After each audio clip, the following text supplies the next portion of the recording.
by you the way I'm made. You are perfect, you don't make mistakes. I am loved by you the way I'm made. You made me on purpose, and I am not broken. You remind me of the truth that you have spoken over me. I am yours, I'm enough, I am loved deeper than the sea. You made me to be gloriously free.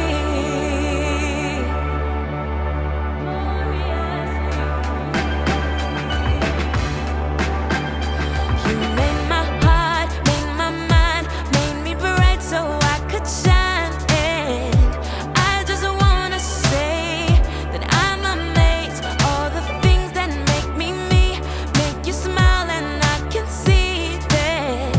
God, your love for me, your love for me. You are perfect, you don't make mistakes.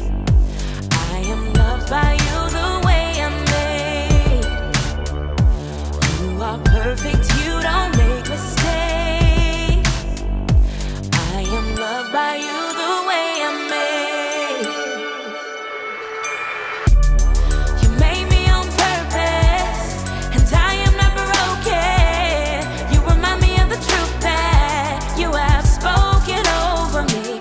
I am yours, I'm enough, that I am loved deeper than the sea. You made me to be.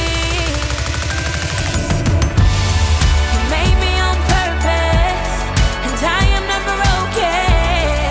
You remind me of the truth that you have spoken over me. I'm enough, I am loved deeper than the sea.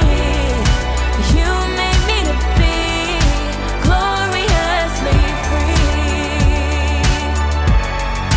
Gloriously free, yeah. Gloriously free, free. Gloriously free.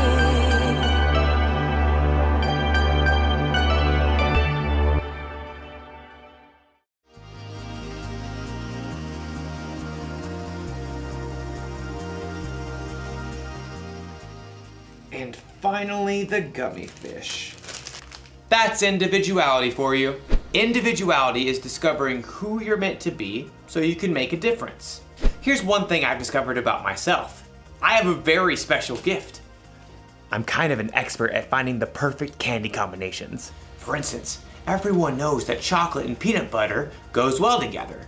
But did you know that sour worms and cherry starburst together will make your head spin? But my most favorite combination is the one I'm working on right now. I start with sour candy. Oh, I love it so much.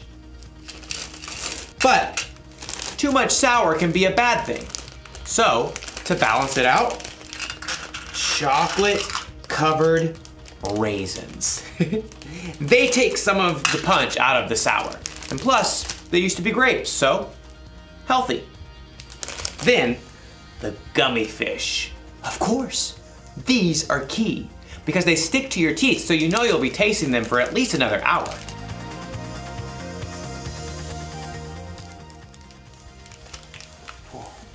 You see that? I used my gift of candy combining to really make a difference in my life. Now I have all these perfect little bags that I can enjoy for weeks to come.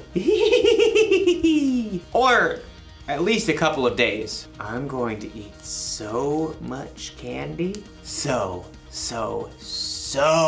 much candy. I wonder if there's a better way for me to use my gift. One that won't make me sick or cost me a fortune at the dentist. You know, our story today is about a woman named Lydia.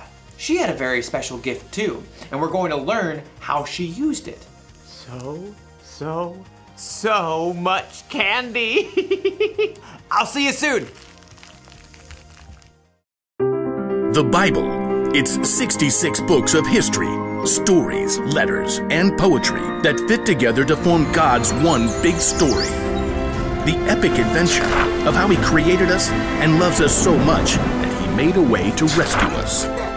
As we travel through the Bible, from Genesis to Revelation, we discover people who met God and found their lives changed forever.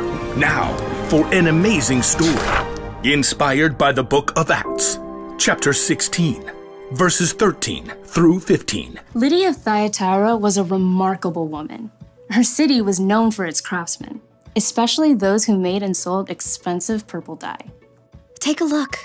I use only the finest snail shells.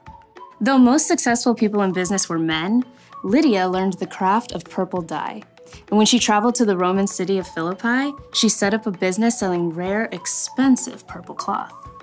Please note, we have lilac, plum, iris, lavender, and grape fabric laid out. And over here you'll find amethyst, eggplant, and orchid. Lydia had likely been raised to believe in many false gods, but in her heart, she knew there was something more. The Jewish people believe in just one God. What if they're right? The city of Philippi had laws against bringing any unknown religion into the city. But Lydia would meet outside the city gates on the riverbank with a group of women who believed in the one true God.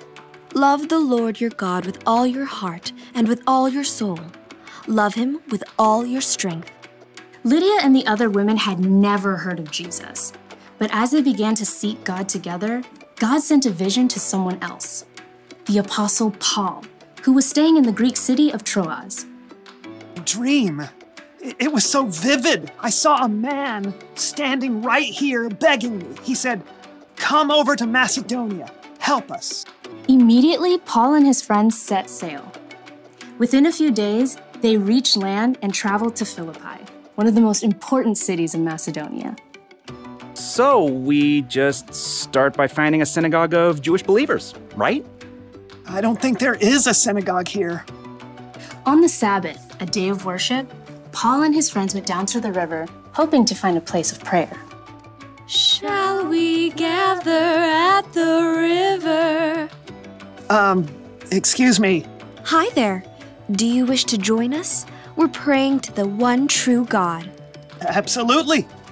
There, by the river, Paul told the story of Jesus and how anyone who chose to follow Jesus could have a relationship with God that lasts forever. But this is amazing. This changes everything. The Lord opened Lydia's heart to believe every word of Paul's message. I wish to be baptized. At once. Not only was Lydia baptized, but she immediately shared the good news with her family and everyone who lived and worked in her home. And they too were baptized. Lydia gathered Paul and his friends. Do you consider me a believer in the Lord? If you do, come and stay at my house. We would be honored. As a successful businesswoman, Lydia's house was likely large and beautiful. We must meet here from now on. Lydia did not hesitate to give everything she had to the believers in the brand new church.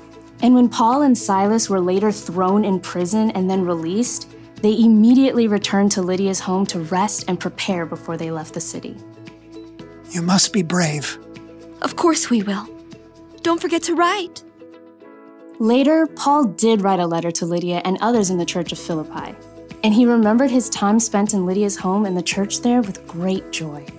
I thank my God every time I remember you. In all my prayers for all of you, I always pray with joy. I'm happy because you have joined me in spreading the good news. God began a good work in you, and I am sure that he will carry it on until it is completed. In everything she did, Lydia continued to use her gifts to help others.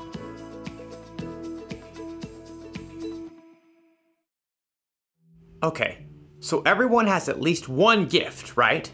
Something they can do really well. And it doesn't have to be something flashy, like being an amazing singer. You could be good at baking, swimming, finding things that are lost, talking very, very, very, very fast, making people laugh, identifying different species of birds. It's a blue-throated macaw. Lydia's gift was that she was good at business. She knew how to make money by selling things that people wanted. She sold purple cloth. I wonder if she sold a coat like this. Probably not. Whether you know it or not, you have a gift. You may even have more than one. But what your gifts are isn't as important as how you use them. Lydia used the money she made in her business to provide a place to stay for the Apostle Paul and his friends. She used her gifts to help others. And Jesus was constantly teaching people, healing people, and loving people. He used his gifts to help others too. That's what we should do. When we're good at something, we shouldn't just use it to help ourselves or to make ourselves look good. God gave us our gifts, and we should share them with other people. That's the one thing to remember today. Use your gifts to help others.